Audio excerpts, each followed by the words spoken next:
We're only here in three, The second I two. fucking hit it, dude, God. What is up, y'all? We're on episode 56 of Your House, Our Rules. Fucking, we're off to a good one. We've got Jack back in the fucking chat. Fucking, you know him. We also got our buddy Ryan, who you've probably heard about a couple times on the podcast, but this will be your first time meeting him. We got a couple things that we're going to get into today, and before we get into that, I kind of want to just kind of introduce the topic that we have, which is going to be Tencent, this kind of mega corporation in China that owns WeChat, and it's just one and everything app. And the reason why we kind of had this is a good episode for Ryan to get in is because he actually has WeChat and he's lived over there for a while. So before we get into the actual topic at hand, I'd like to just kind of you introduce yourself, Ryan, because they know us. So who are you? What you do? Well, I'm Ryan. Right now, I'm working at a spa and salon as front desk. I'm in school for massage therapy, and I'm supposed to be graduating in the next like 2 months or so. So that's the avenue that I'm going with my career right now. Aside from that, I'm kind of just a gamer, kind of hang around the house, festivals from time to time. Yeah. Music's a big part of my life. I mean, That's where we actually met. I know I met you through Bonnaroo that one year. I think that was 2019 when we first met. first time we met was the Stavi Fest, 2018, I think. Nice. Very last Stavi Fest we had. Was it? Yeah, that was whenever you were introduced to Stacy's cousin. Oh, yeah, Stacy's cousin. Ugly Jeff. People always used to come up to me and be like, "Fucking, I'm trying to figure out who that dude is. He just keeps telling me he's Stacy's cousin. I don't know what the fuck that means." Everyone's like, "Who the hell is Stacy?" It's like, it's actually Stavi. You're not supposed to tell them that. They're supposed to be equally as confused at home.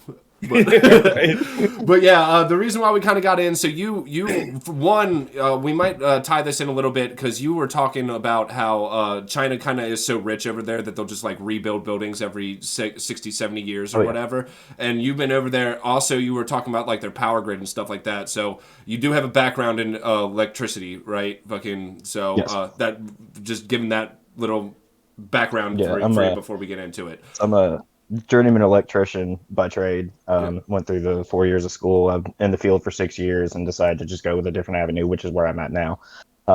But yeah, no, the power grid systems that we use over here, everything is fix it and replace it. In China, it's disposable. So if it's broken, fix around it. Don't fix the actual issue. Like just unhook a wire and put a new wire in there and run that wire around things. Yeah. I've got pictures of like the telephone lines and power systems going across the street that are literally hanging down to where you can reach up and grab it. Yeah, some of it was even like cut and it looked live. So I mean, I was about ready to ask if it's live or not because fucking that's kind of scary. But yeah, no. The power system, the electrical system over there as a whole is a little bit intimidating coming from my background where everything is supposed to be clean cut, nice and precise, down to the measurement. And over there it's, replace it, put another wire in there. Yeah, I mean, there is a lot of fucking human rights issues that they got going on in China. So, I mean, but when you have that much money and you're able, that's one thing that's so crazy about China is like it's a communist party.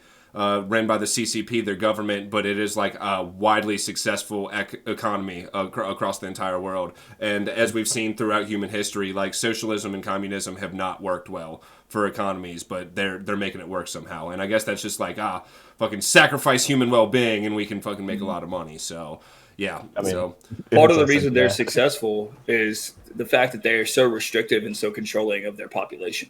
Yeah. So people are kind of they're stuck. They're stuck in this way of life despite the general unhappy, I mean, it's just a lower quality of life compared to so many other first world countries.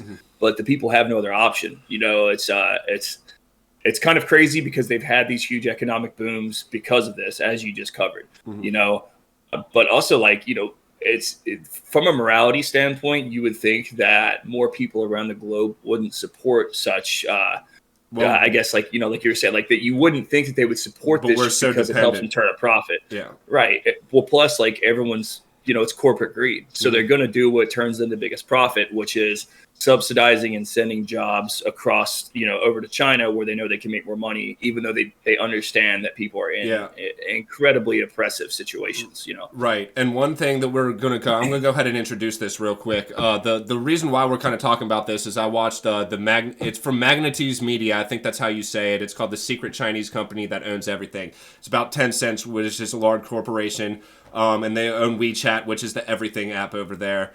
They interview people about it, and they're like, "What would your life be without WeChat?" And they're like, "WeChat is everything in China." But what you were talking about subsidizing and things like that, the thing that's so crazy about China is that if you want to get into that Chinese market as any business, you have to partner with a local Chinese corporation or something like that. So that kind of shows how they're able to build so much. And like when you're talking about Tencent in China, it is the thing. Like there's technically three big corporations over there, but Tencent owns like it's their Facebook, it's their Discord. They do their own security.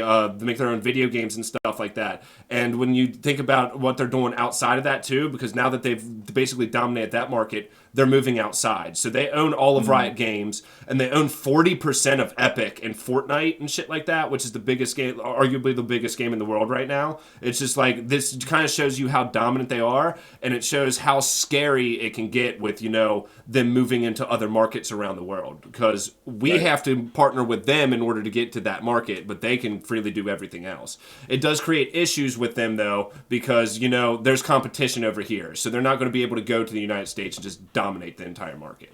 Yeah. So.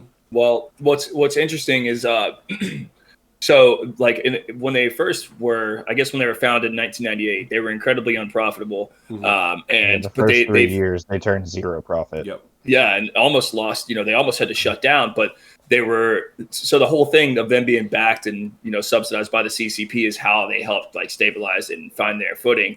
But the fact that China, especially, I mean, it's not just the only country, but they found a way to kind of circumvent copyright laws, and they'll literally copy exactly like already like a stable market. So like AOL and ICQ, they copied them entirely, their entire, and then once they faced the lawsuit, they didn't just copy, but they copied it to a point where they just called it OICQ. Yes, OICQ, yes. Yeah. And then once they were sued, they changed it to QQ, and then at that point they're not legally liable. So it's like you have these people who are clearly copying exactly like a server or an operating system, and they're benefiting from something that was created elsewhere.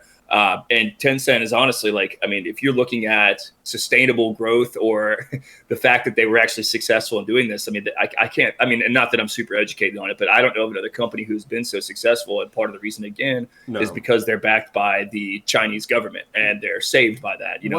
One big thing that was with them is the entire tech world, and they were a tech company. The entire tech world values a lot by just copying from other people. We see it all the time, even over here. Like Apple, Microsoft, all those things and shit like that. Social medias all copy each other. It's like, Snapchat has stories. All of a sudden, now Facebook's got stories. Now Instagram's got stories. Everybody's got stories. Stories on iMessenger, whatever. So that does happen a lot in these markets, but Tencent found a way to absolutely dominate it. And I'm not sure how much in those early days the government really was involved with it, because it wasn't the thing.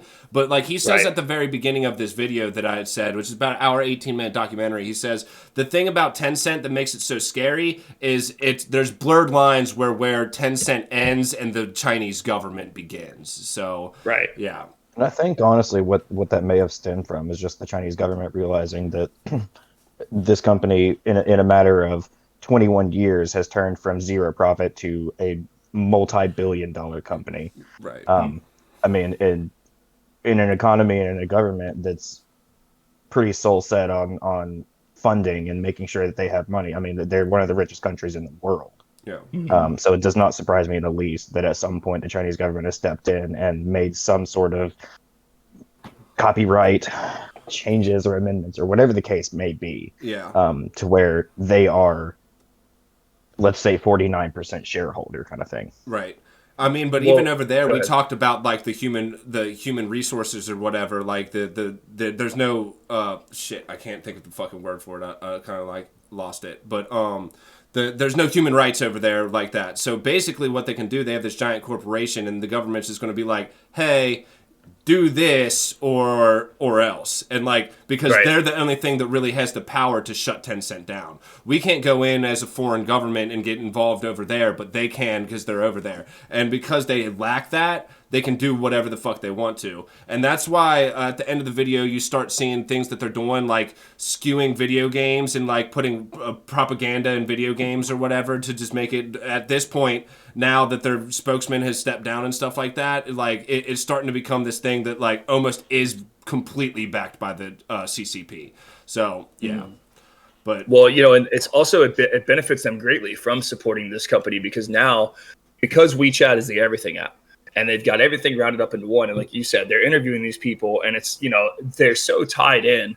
Everything they do in their life, whether it's for business or talking with their friends or playing video games or using social media, everything's tied through that. And just like other tech companies that we have, you know, Facebook, Snapchat, Apple, like they all have these backdoor and fine print agreements that we all blindly agree to, which allows them to get our data. So because China is such a surveillance state, and they benefit greatly from having surveillance and control on not only just their youth and schools, now they've got AI and stuff like that, these things that children wear so they know when they're not paying attention. Like, it's just this crazy surveillance state where these people are brought up in. So once again, it benefits them greatly from using Tencent, because everybody is using their operating system. So at this point, how would it benefit the Chinese government from doing anything that inhibits Tencent from doing what it's doing? You know? Exactly, because they're getting all that data from them or whatever. So yeah.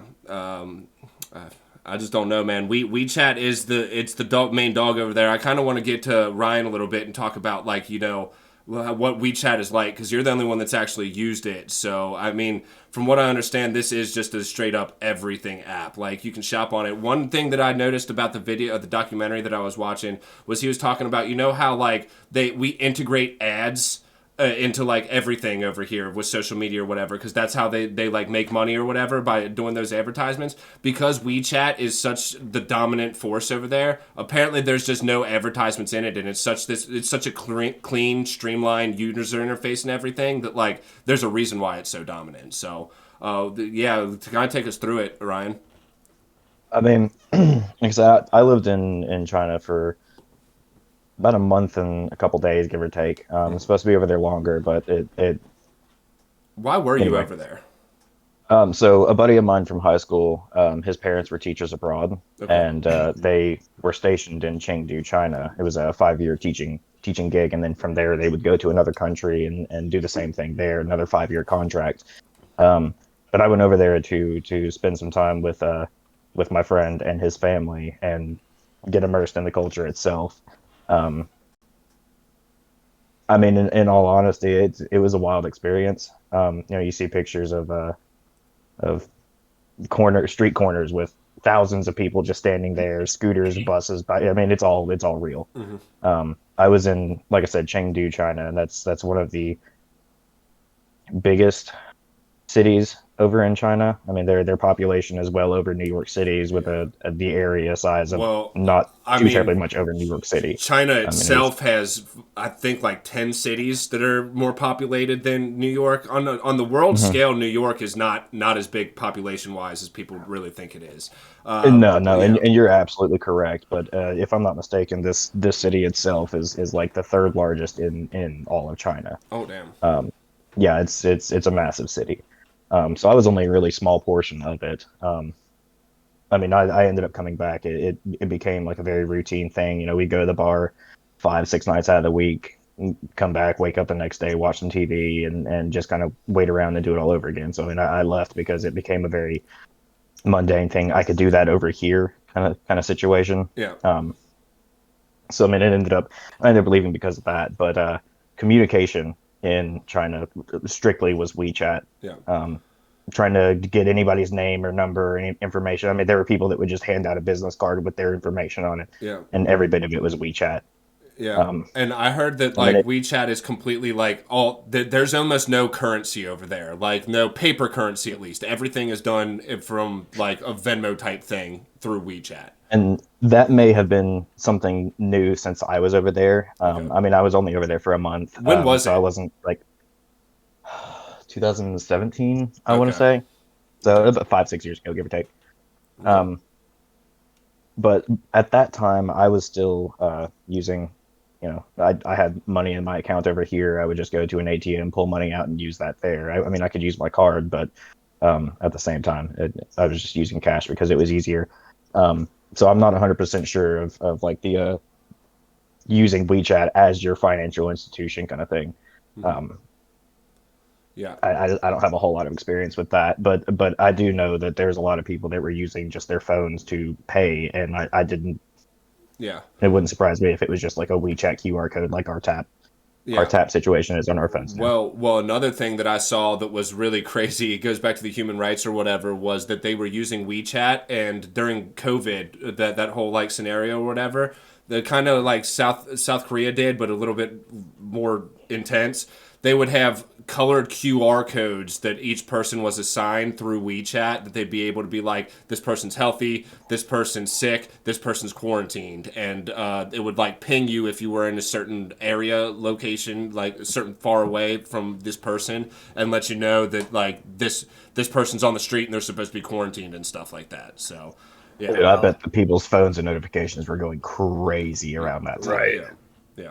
That's nuts. I didn't know that. Yeah, no, I didn't either. I'm pretty sure that was in the documentary that because I was watching last night. I got like halfway through, maybe a little bit more, just kind of re-upping because I watched it last week, but I want to go over it again just to make sure that I had like all the stats that I needed to. And yeah, that was one of the crazier things that I've ever seen that I saw about it. But they have people on there who are talking about, and they're like, WeChat is everything over here. They're like, I wouldn't know how to exist without WeChat. It's absolutely crazy.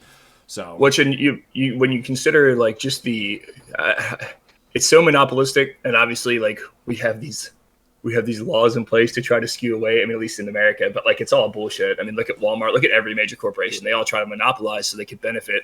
And, like everything that we put in place to kind of deter this kind of behavior is just bullshit. Yeah. And in China, it's the same fucking thing. Like from a business standpoint, you want to secure your future by making it to where it's just inconvenient for anyone not to use your product. And they are just far and away, they might be the best company in the world in doing so because they have everything tied into it. I mean, they're just their like monetization part of the application is almost as big as PayPal's entire network, and apparently they do like 1 billion sale transactions a day, and it's more than MasterCard and Visa combined. Right. Well, and didn't they kind of like, I don't know if they're the first person to do it, but they were, I believe, the first company who really streamlined in-purchase apps to make it to where they don't, like you said, they don't need advertisements because they make all of their money through in-person.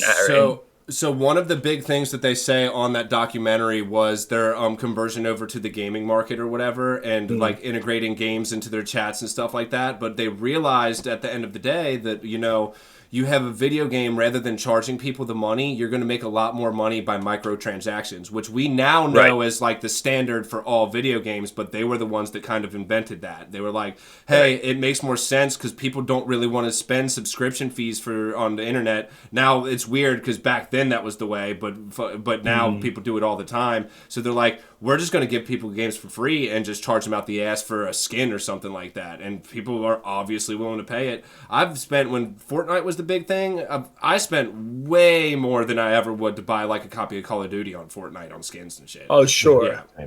Well, and also like I'm not super prone to doing that, which also, I mean, I'm a broadcasting. I'm not anymore. So I don't have I'm money not to anymore. spend money, Right. Yeah. Well, like the thing is they did a good job of targeting younger people. Younger people are more inclined to spend their money on superficial things. It's just what they do. They have more or less expenditures, or expenses they have to make. So of course, they did such a good job of targeting, say for example, kids in my son's age range up to being 18 years old, because you don't have a lot you have to pay for. A lot of times you're operating with money that is given to you through family. So it's like, why would you not buy those things? You want to be the badass kid killing disposable money. Exactly. Disposable income. And you want to be the kid crushing people with the coolest skin. So like, it makes sense. It does make sense, and it's ingenious, honestly. And now the way Fortnite does something, because like I haven't spent a dime on Apex. I know you guys love Apex. Haven't spent a dime, not even the Battle Pass or whatever. But Fortnite does like all these partnerships with like Star Wars and Naruto and the Marvel universe and stuff like that. It's like, so now I can play as fucking Naruto. They just did one with Attack on Titan. It's like I can really be Levi and with ODM gear just slinging fucking blades at people. Yeah, like shut up and take my money. Yeah, right. Right. Yeah. I've probably spent $80 on Apex over 4 years, which isn't bad. You consider $20 a year. And, you know, one of the reasons, I mean, for example, that game just is so important to me is because almost all my friends play it. It gives me a very streamlined way to keep up with my friends and play games, which is honestly the best thing about it to me. And when you're talking about something like Tencent or whatever, I believe that their whole thing is like, I'm not sure necessarily how this works, but it's like the Riot like genre or whatever. I'm thinking Riot Games is like the whole like kind of like the Epic Games Store for Tencent or whatever. But if you think about that, how dominant this is with like, what, 2 billion people in China or whatever. So now you have that aspect of things. If people are gaming and gaming's such a big thing over there, it's all in this one network. And it's still using like the QQ chats from back in the day that they're all running through it. So it's just, it's absolutely crazy. Now, let's kind of get into like, the whether or not you see this as evil, because Elon Musk, he's not doing it anymore, but he wanted to start doing like this all-in-one application or whatever. And if you watch the documentary, the guy, he's like not necessarily making Tencent out to be evil, but because of its connections to the government, it kind of becomes that way. And because, like we were mentioned before, the surveillance of everything, it's just it gets a little bit sketchy. Now, I don't really care. I know that I'm being fucking people are watching me, like people are listening, whether or not they're like actually like paying attention to it or whatever. My phone's listening to me, everything. If they want to know what I'm doing, if they want to get me, they can get me. So I'm not too scared on that. But like when it comes to something like looking at what's happening in China and these guys who are working like the 996 9 to 9 6 days a week, it becomes a little bit scary, because it's like we're all kind of being programmed to become these just monotonous drones that do whatever the government is saying. So I don't necessarily see Tencent as an evil corporation. I think genuinely it's one of the most successful businesses of all time. And like, I really would like to have an application that is just unifies everything, because like my entire life, it hasn't been until the last 2-3 years that I've even been able to game with people on other consoles and stuff like that. Like I do want to see that, but when you have something as connected as that, it's very easy to get in and, you know, vandalize it and corrupt it, make it malicious in nature. So I mean, I don't see the company itself as evil or malicious in any way. I think it's more or less like the power struggle, you know, good guys versus bad guys. If you wanted to say, like, it falls into the wrong hands, it's going to go downhill really quick and cause a lot of issues along the way. It's kind of like, I guess it also kind of like depends on if the government does step in and create an infrastructure around it that just causes more, then yes, we could say it could be an evil company. But as a whole, I mean, it's kind of just doing its thing, and the entire country is using it for their own benefit, whether it be good or bad. Yeah, I mean, there are some things that they're doing. Lately, I've seen, because once you get to the end of the documentary, there's stuff that like the government has such a hand in it at this point that they pretty much pushed out Pony Ma, who was the creator and stuff like that, and they have like these super propagandized games that are like, they have like a game that's literally like you just pay money to like wave to the Xing, the international leader of the Communist Party or whatever. Like it's literally Xi or whatever, that however you say it, but like literally you're just paying money and you can send him like a salute over a video game, and that's like, it's like that's starting to get a little bit crazy. That's starting to be yeah.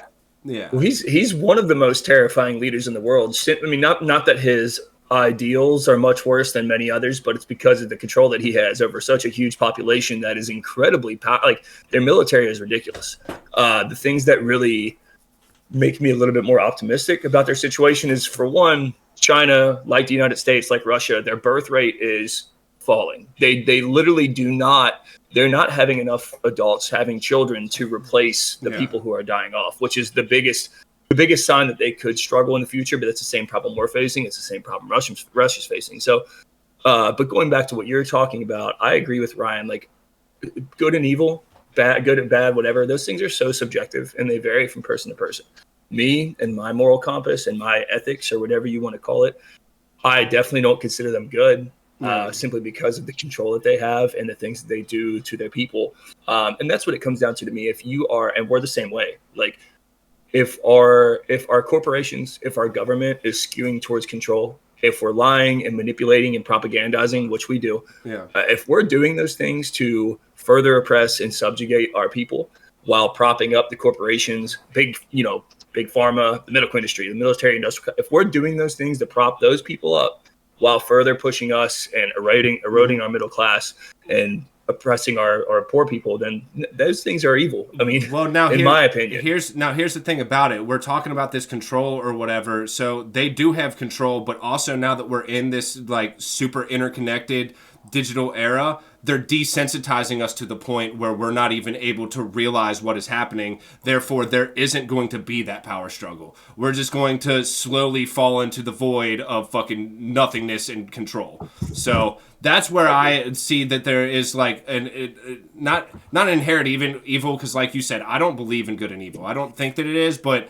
I think that if something isn't done, this could be very bad for our current way of life, I guess I should put it.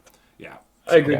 Yeah. I agree. I mean, what we were raised on, especially in America, which I mean, many other countries do this, is we're raised on the ideal that we're number one. You know, like we're the saviors of the world, we're the world's police, and like those things may have been true at a certain point in time, but we've used that propaganda to once again kind of like formulate these divisions in our country. You know, you've got, I mean, really we could go on and on about all the different groups and sects in this country, but then they turn us on each other, which God, the United States is so good at doing that. Like, I mean, that's the reason that we can't do anything about the problems that we are all aware of, is because we can't agree on shit. Even people like you and I and Ryan, who we share a good degree of, our moral compass and what we believe in and what we think is right, but we still have little things that are going to, by and large, cause us to argue rather than have intelligent conversations and debate to find common ground, and that's just, we're victims of propaganda, and every one of us should be aware of that. It's the only way I think we'll break free. So the good is what it is. The good thing is, at least like with this group of people and stuff like that, I would say like I argue with Jack all the time, like, but it's usually over petty shit. Like when it comes down to it,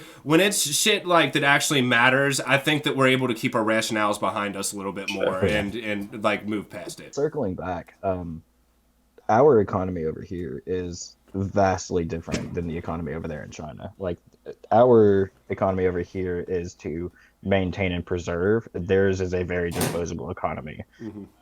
Like whenever I was over there, the government, from what I had heard, I'd fact check me all you want. I'd go for it. But from what I had heard, cars over there on the street are no more than 10 or 15 years old because the government makes them replace them, which, I mean, is an intelligent aspect because you don't have cars breaking down the side of the road causing all this freeway jam up and everything because, I mean, their population is vastly larger than ours. Yeah, and I don't think that that's a bad idea. Now, you were talking about how we kind of maintain or whatever because we have that whole, like, Americana. I don't know how the CCP is over there with their government, if they really care or whatever, but, like, I've seen things where, like, there's guys who visit China and they go to, like, some outer temple or whatever, and they're like, it really hit me that the waterfall that I was looking at, or like this little man-made fountain or whatever, he's like, that thing was 1,000 years old. And he's like, that really put things into perspective. That thing is twice as old as the entire United States is at all. Like, obviously the land was there, but like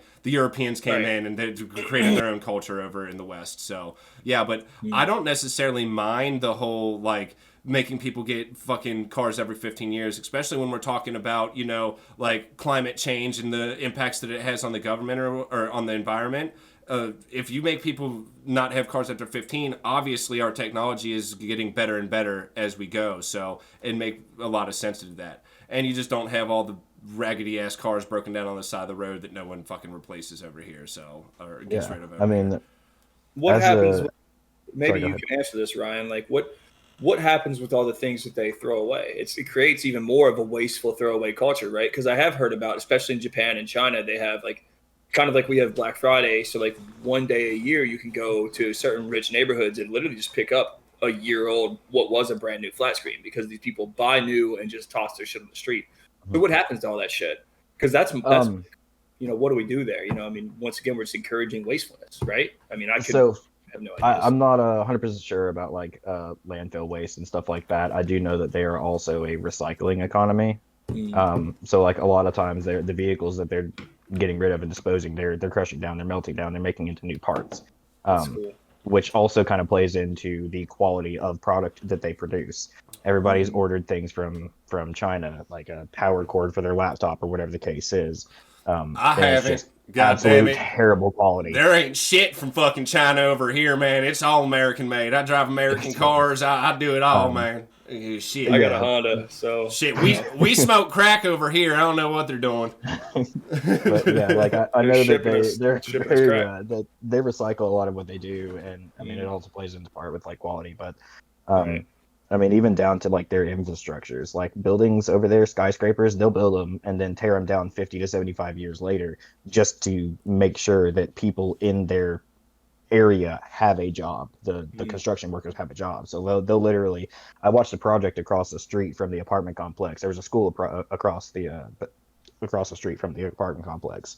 And the month I was over there, I watched a project where they literally broke down the sidewalk and dug up trees to move them 6 inches farther away from the school, just because. Yeah. Right. Just to give people not jobs. only are they financially well off enough to do that, but they also have enough people that need a job. So they'll just be like, "Hey, you on the street, do you want to make $10 an hour for the next month or so and just dig up trees and move them 6 inches and then replant the tree and then repave the sidewalk?" Like it's.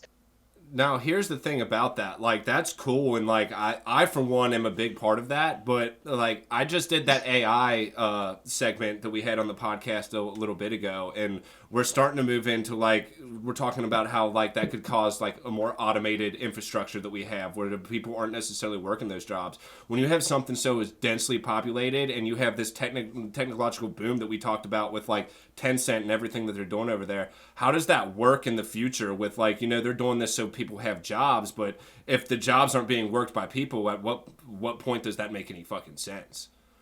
Know what I mean? I mean, it also that also plays into like jobs as a whole. Like a lot of the it's jobs also very new. like construction. A lot of it cannot be done by AI. Yeah. It can't be done by robotics. Not and if yet. it is, it's going to cost so much more. Yeah, not yet, but currently, I mean, and that's where we're at right now.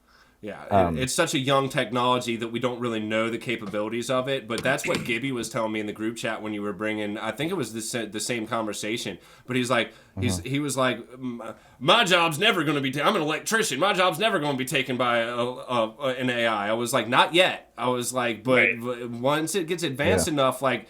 The sheer capacity that a computer has and the processing power of computers, it's so vastly, infinitely better than what a human organic brain can do. That they're going to be able to do so much more. They just need to find a way to make it work. I mean, and they're already making, like, even going down into like the electrical field that Gibby's in, like they're already prefabbing 90% of everything on the job. They just need someone to put it on the wall and connect the pipes together and run a piece of wire through it, and that be done. So I mean, even down to that, like it's already made huge jumps, and since I've been out of the field. And I know we're going to talk about it a little bit later, but I don't want to circle back in because we're still on this segment a little bit. But the whole writer strike that we're going to talk about for the second segment, one of the big things that is going on with the writers on strike is they AI writing. Yes, they want something to be done about the AI bots that are writing scripts and shit for people. So like it's in its infancy, but it's evolving fast, and it's already doing shit that fucking we're not prepared for in its infancy. So yeah. Well, we're taking away, like, I mean, every human being who wants to get into any field, you have to be educated. So you take, for example, being an electrician. How many years has Gibby went to school to be as excellent of an electrician he is? If you take that need away for artificial intelligence, say, I mean, let's just use like iRobot for an example, like those humanoid sub-biological beings, if you can be uploaded a complete education on how to do something, you take away the need for financing people to go to school, the time constraints that go with them to getting into school, and like, once again, just using electricians as a field, since we're talking about that, who's to say that 10 years down the line that isn't something like, if we're heavily investing in AI because corporations understand how it's going to affect their bottom line, I mean, this technology is going to exponentially grow in a way that we're not going to have any control or even be educated on it until it's there. Yeah, you know, I'm a big proponent of stopping it right now, because fucking for sure. It's just there's a lot of fucking shit that can happen. We were talking about before. Just don't turn into Mad Max because of AI. Because there's people at top fucking like, we don't know anything about how this shit works, how it's made, but the people at the top do. And if they have malicious intent, they could very easily use this shit for no good. So, and why wouldn't they? If they're driven by making their shareholders more money, which, let's fucking just admit it, that's what every goddamn corporation wants, is to increase their profits. My job, for example, where I do accounting work, just in the last 6 months, it's been so streamlined. Almost, I'd say 60% of my job is done through automation now. I still do the work. Like, I'm still like kind of like I'm still pressing buttons to make things happen. You're making the script do it, but fucking that's because the script is unable to realize what it needs to do on its own. Yeah. The script can't push its own button. Yeah. Right. My job's easier now. And like, if you look at it at face value, it's like, oh man, my job's getting easier and I'm getting paid the same. But what I've tried to talk to my boss about, and I've been very candid, I'm like, but what happens when they turn a corner with it and my job isn't necessary anymore? Why would they not lay us off? You know? Like, well, I'm in Tennessee in Atwell State. They wouldn't even need a reason to fire me. The only thing, and like this brings up an interesting question, is the birth of AI the death of capitalism? Because they're going to have to find a way to fucking to support people. And I had someone commenting on it that like AI was gonna start giving everybody a living wage, and I commented back. I said living in quotation marks, because are they really going to give us what we need to survive off of it when they don't? Even minimum wage they're right not getting now anything. Currently is just trash. Yeah. Right. And then they also have more control over us, because it's like, okay, well, you're going to do this or you don't get your living wage. You're going to sacrifice these freedoms. You're going to be limited to this much time outside of your house. You're going to be, like, it's just more of a means to control us and our decision making and our individualism and our freedoms. And that's the scariest part to me, because that's the most important part of being alive to me, is like having the freedoms to make computer-generated communism. That's exactly what it is. It's a way to for them to oppress us again and again and again. And the biggest problem to me is like, we don't have any leadership who seems to want to do anything about it, and the ones who do want to do anything about it are suppressed. Well, RFK Jr. is a perfect example. Like, they're doing everything they can to ruin his bid to be the president, because they know he will just destroy. He will shake shit up. They don't want that. The thing about it is, like, the leadership that we have these figureheads, which are politicians that are technically the leadership, but they're all owned by whoever is paying them the money to get to where they're at. So, and who are the people that have the money to give them where they're at? They're the fucking tech billionaires in Silicon Valley that have been making the shit on their own. So, there's a lot, man. Fucking, we're living in a really crazy world right now, man. There's a lot of shit changing, because, like, with our entire lives, when I was a kid, when we were kids, 90s, 80s, or whatever, we were taught about the Industrial Revolution. We were living in the later half of the Industrial Revolution, and they thought that was going to continue to go on. But now that we have, like, social media and this digital boom that we have had, we've moved past the Industrial Revolution. Now we're in the social revolution, the digital revolution that we're having. And it's like, we're at its infancy. And it's going so fast that it's almost impossible to comprehend what the future ramifications are of what we're doing. So, yeah, there's no way to foresee the consequences of the actions that we're causing and creating. Right. Yeah. So you can keep burning your buildings down and fucking recreating them to create jobs, but are those jobs going to be filled by the people when it comes down to it? So, yeah. You got a point. Yeah. So, we got anything else we want to say about the infrastructure or whatever? No. I think I'm all right. Think we covered it? All right. Fucking, I'm going to stop this real quick.